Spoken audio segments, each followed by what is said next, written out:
Sa mundo kung saan madalas balewalain ang sining at kultura sa nation building, isang libro ang nagpapakita ng tunay na halaga nito.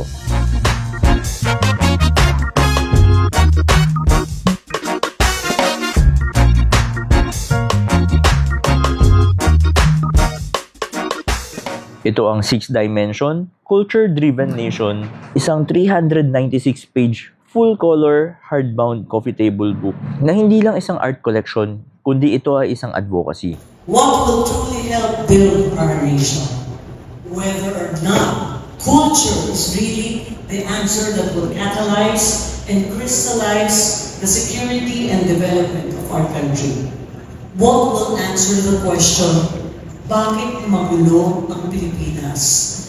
Ginawa ito ni Attorney Elba Cruz, curator ng Manila Clock Tower Museum at isang passionate advocate ng arts and culture. Ang librong ito ay isang paalala na ang sining ay hindi lang pangporma, kundi isang mahalagang bahagi ng kaunlaran ng isang bansa. Ang launching ng Sixth Dimension ay ginanap sa dalawang prestigious na lugar. Unang part sa National Library of the Philippines at sunod naman sa National Defense College sa Camp Aguinaldo.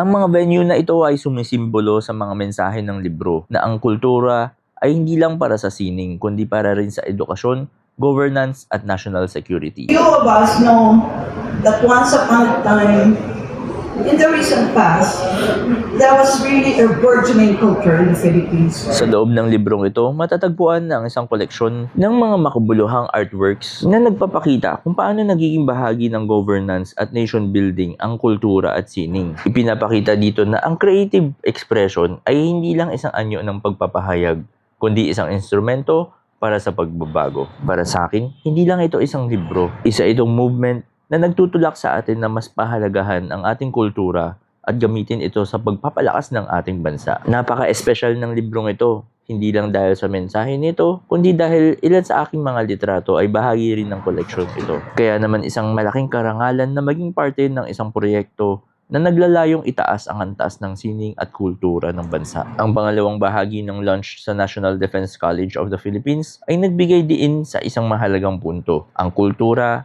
ay hindi lang para sa sining, kundi may papel din sa national security at governance. Dahil sa isang bansa na may malalim na pag-unawa sa kanyang kultura, mas matibay ang pagkakaisa at pagkakakilanlan nito. Ipinakita dito kung paano nakakatulong ang arts and culture sa diplomacy, patriotism at resilience ng isang bansa. Ang mga diskusyon dito ay naging makabuluhan, lalo na sa papel ng sining sa pagpapanday ng isang mas matibay at pinag-isang lipunan. Ang launching ng Sixth Dimension, Culture-Driven Nation ay hindi lang isang book event. Ito ay simula ng isang mas malalim na pagtalakay kung paano natin magagamit ang sining at kultura bilang sandata para sa pagbabago. Ito ay isang paalala na ang ating sining at kultura ay kayamanan ng ating bansa at kailangan ipagmalaki at ipaglaban. Muli, congratulations kay Attorney Elba Cruz sa napakagandang proyektong ito.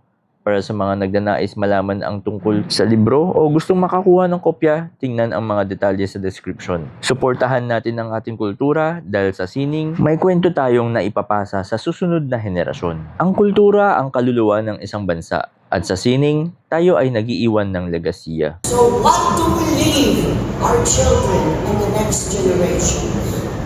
And culture is the bonding element. And that has to be understood by governments. And governments must work with the community of artists who are the catalyst to really implement education for all. Education is a human right. It is the only key to unlock the gridlock of poverty.